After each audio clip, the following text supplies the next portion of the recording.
Hi, welcome to Real Estate Insiders TV. I'm Danny Poulos with the Elite Lending Team at Blue Chip Lending, and our guest today is Jennifer Malt. She is the broker and owner of My House Realty Group in Jupiter, and her new office is located right in the Jupiter Inlet Village, what some of you know as the Funky Fishing Village. So we're going to find out what that's all about. So Jennifer, tell everybody who you are, what you do, how long you've been doing it. Okay, thanks for having me, Danny. I'm Jennifer Malt. I've been in the real estate business for 15 years. I just relocated our boutique real estate firm to the Jupiter Inlet Village, and we're really excited to open up. What is the Jupiter Inlet Village? Wait, first, where is it? Where is it? Okay, well, it's right next to the Jupiter Inlet from US 1, and you would go A1A over to, like, do you know where that little mini golf place Yep. is? So it includes Utiki, Guanabanas, Square Grouper. We're right next to Square Grouper, and all the other little areas. There's some homes, residential, and other office buildings Yes, in that so area. there's already sort of like landmark places in there. All those places you mentioned, people have been frequenting lately. Yeah, so you get a picture of where we're talking about and right up to the water. It's becoming a happening spot, yeah. Absolutely. Well, it's funky. That's why it's happening. Yeah. So what's the history of that area? The history is the Hobe Indians and the Tequesta Indians, they were settlers there, and then later the Europeans, when they came, they put in the lighthouse, they put in the Celestial Railroad, which a lot of people didn't even know existed, that went from the Jupiter Inlet over to Juno Beach. Right. And there was a port there. They would import goods, and that's how they would move them. People came, built homes there, people would vacation there because it's so beautiful. It started to become a village, and then the Great Depression happened, and the East Coast Railroad was put in, US 1 from Jacksonville to Miami, and things sort of shifted westward, and because of the Great Depression, the building sort of stopped. So I mean, from the beginning, it's sort of been a kind of cultural hub. Yes. Right, from the Indians, and then being a destination also for business and traffic in the port. So it's been quite some time since anything happened there, though. Right. Yes, we've preserved it well. There's, the Carlin House and Du Bois. I mean, that's pretty much original. There is also the Sperry Boathouse, and that's original. It's if you've seen it, you've gone down the intercoastal or the inlet, and it's covered. It looks like it's dilapidated, but Can you see it from Guanabanas? No, you can't see it from Guanabanas. Most of you probably haven't seen it then. Oh, okay. Yeah, you would have had to be on a boat going out the inlet. All right, and that's being renovated also, you were explaining. It is. They just put in for permitting, and they're calling it a restoration, and they're going to try to make it almost exactly how it was. It's 3 stories, but because of ADA compliance, they had to add some other things, bathrooms and an elevator and other things that might not have been in the original because it was built in 1902. For what kind of use? What are they going to use the building for? Well, it's going to be very similar to its original use. The first floor is going to have, 3 boat slips in the boathouse. They're going to put like plexiglass over it. You're going to be able to walk over it. Right. It's going to be historic with pictures and information. You can have events there. The second story also you can have events, and then the rooftop is. So it's going to be like a a civic center kind of idea. It is. People the residents of the town It's for can public rent use. it out and have Yeah. events there. Yeah. I can't wait to have an event. I know. It sounds And you like get fun. a view of the inlet plus the lighthouse. Absolutely. So where did Funky Fishing Village, that name, come from? I'm not exactly sure. Somebody, I think a council member, because the town of Jupiter's really been for this, and they threw it out there and it sort of just stuck. But as far as a fishing village, there's still commercial fishermen that come there and they sell their catch right at the end of Love Street. I like the name Funky. Forget this Jupiter Inlet. Let's just call it Funky Fishing. And I know you're really involved, so that's what we want to get to. I mean, you're sort of like a go-to person down there in a lot of ways, a liaison between the community and the government. So explain how you got involved and what that entails. Well, being from Jupiter, born and raised, I saw all this construction happening, with Harborside and a lot of talk about the redevelopment of the Jupiter Inlet Village. And I became passionate about it. I wanted to know more about it. I started following it. I wanted to put my office there. I bought a piece of property there. But then it became more than that. I started meeting the developers. I started meeting some of the local people who live there. I started hearing people's concerns. I went to the meetings, the town council meetings. I've been going, to the developer meetings. And what are the concerns of the people of the area?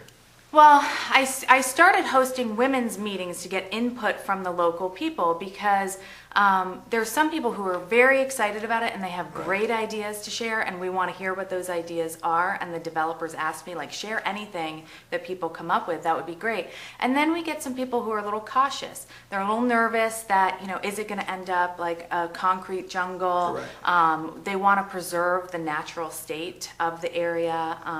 And they don't want another city place in Jupiter. Yes. It's a unique place and they want to preserve that. But the developer does too. And he's been very open to all of the suggestions and the feedback. So I've been hosting these women's meetings, two nights a month.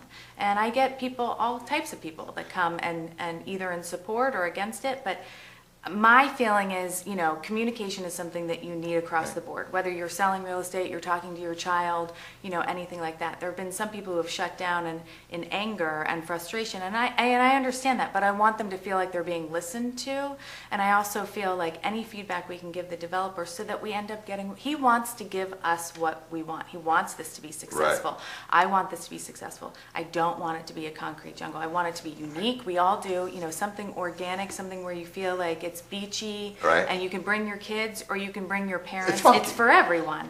There's going to be, the ideas are that it's going to be mixed use. There'll be residential, some restaurants, commercial, retail, and all local. We don't want a bunch of, Well, I think people's most recent memory, and there's two very strong sides to it, would be the Harborside development, which is 5 minutes away. Right. So some people love what happened, some people don't like what happened, but it sounds like you're sort of trying to get everybody on the same page between the developer and the residents there. Yeah, and I don't think that's impossible. I'm taking what everyone's feedback is, and I'm helping, bridge that gap between the two. I'm also, taking names and numbers, contact information of anybody who would want to open up a little shop, anybody who would want to open up a little, we're talking about, maybe we already have some larger restaurants there, and the resort, but we're also talking about having kiosks and smaller spaces for the local artist, who does Where would all that be? Is that something that has to be built? We're talking about art festivals. We're talking about, food trucks, all sorts of just, you can call it funky, but it's unique, it's eclectic, it's local, and not have, we don't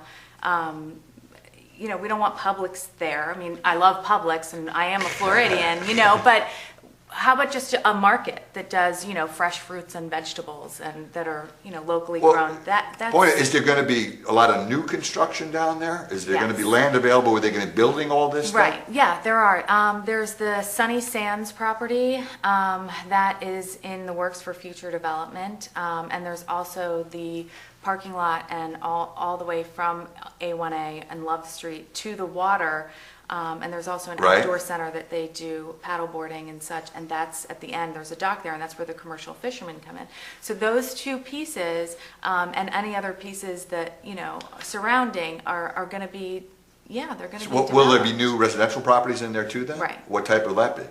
Well, we're looking at, we haven't decided totally, or they haven't, I shouldn't say we, I'm just giving feedback, but they haven't really decided. It's still being talked about, but we're, it could be 1 bedroom, 2 bedroom, 3 bedroom, townhomes, live, work, but we want it to be a village. We're calling it a village. Right. So we want people to live there, and we want people to live there year round, and we don't want it to be, dark and lights out, unless it's season. We want this to be a place for local people to come and live and work and, So if people are interested in not only new businesses and funky businesses to bring down there, or residential, these are things that are still in the primary stages. You're just talking to the developer now sort of Right. figuring out what's going to go there, right? It's conceptual. We've got conceptual plans and they are morphing.